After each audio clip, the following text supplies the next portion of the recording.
All right, so now, you know, as assistant coach and helping to run the show, I got to tell you, it has called deeply to me to figure out who I am and dig into that. I'm from Fremont, graduated there, CSE. And who I am is connected to California, connected to Fremont, connected to all those stories, connected to the surfing, the beaches, the weather, the chill, the vibes. And when I think of California, I mean, oh my God, it is it. It is it. We talk about that. You know, that logo on that, I got there, it was really something we go out on the football field, and on the sidewalk, we got the Canadian people everywhere. Everywhere you go.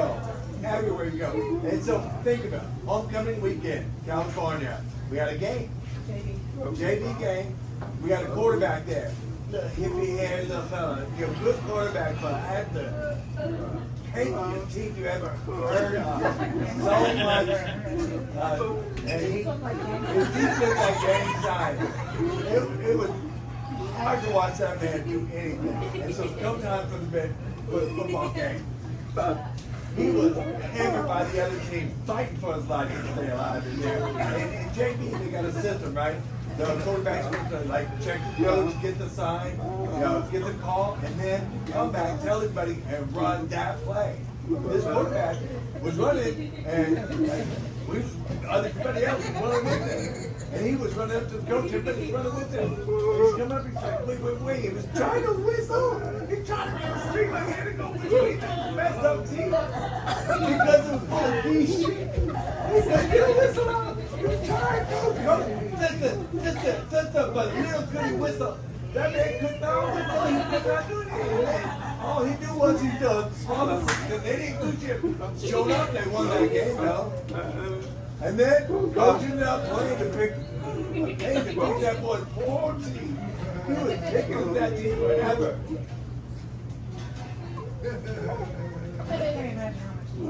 Can't imagine how much good shit he ingested over that game. But the whole point here, my dad loved coaching that boy. And I can tell you about my dad. But before I go on with some stories about my dad, let me ask all of you, how long did it take you to do your toilet training? Anybody? Tell me, just shout out. Shout out. 14. 14? All right. 1 year, 30 minutes. All right. 2 weeks over here. That's the work. All right. I got to tell you, couldn't be just once. Just once. My daddy, man, you got to know my daddy's oh, man, big black man, 6'5", thick and thick. Done seen the inside of the cell, and he knew his life, right? So, wasn't always in my life, but I got to tell you, when I was 3, my daddy was there, and he stared me down. He gave me a look of ice and told me it was time. Those diapers, it was time to change the diapers. He said, my son, don't wear those diapers no more. Snatched those diapers out of me, right? So he then brought up some underwear, and my daddy threw them underwear on me. I didn't know what was that. My daddy pulled me over. He said, look, you are not taking any kind of stuff on my bed. You're in control of this. I was standing there stuck. I didn't know what was what, but it was come time for bedtime. About 3 in the morning, I felt a need. I felt a gurgle in a murk, and I felt a boiling. I woke up. It was showing up. My dad woke up looking at me. And I stared me down. I said, "You are not going to that bathroom again. No more."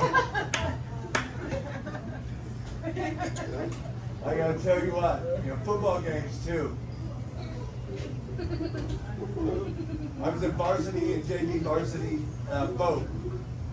And I did day school, and then then there's Hell Week, all of that. And then in the evening, I didn't have much to do. I was kind of bored. Facebook, TikTok wasn't even a thing. Now I love it. So much connection.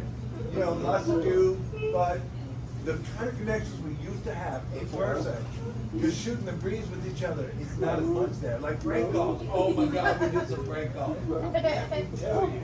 Oh, girl, we got with some of these prank calls.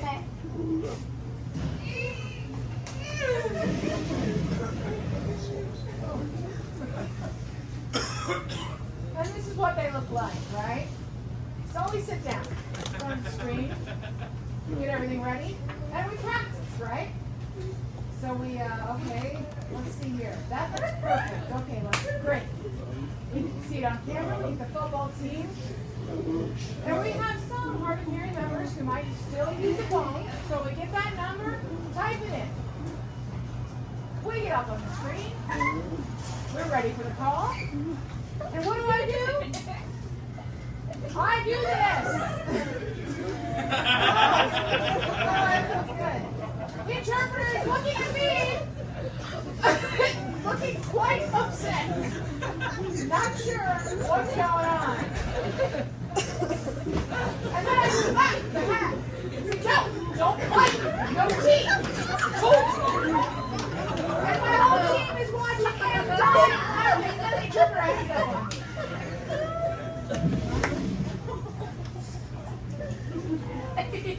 You see that interpreter trying to keep a straight face, ringing, ringing, but they were freaked out. And now we got the angels, Snapchat, TikTok, all of that. We got lots to do. It's so much fun.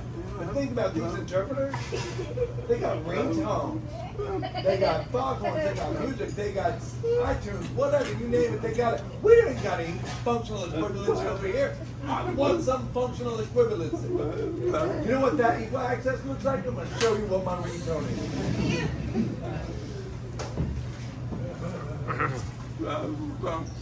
Ringtone 1. The flirting ringtone.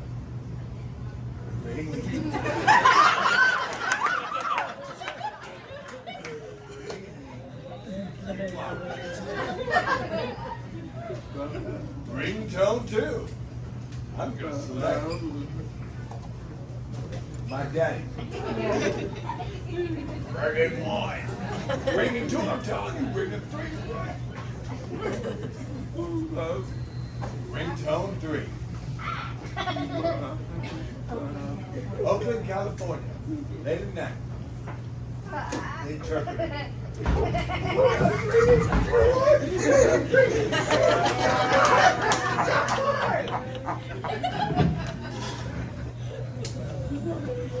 Ringtone 4.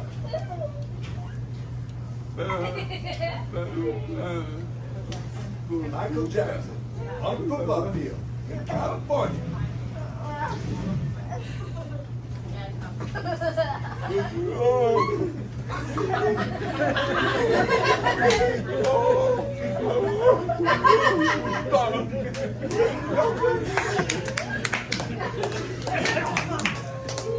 That's what ringtones for us looks like. Functional equivalency now. It's 2024. It's time to elect leaders that are going to give us that kind of functional equivalency.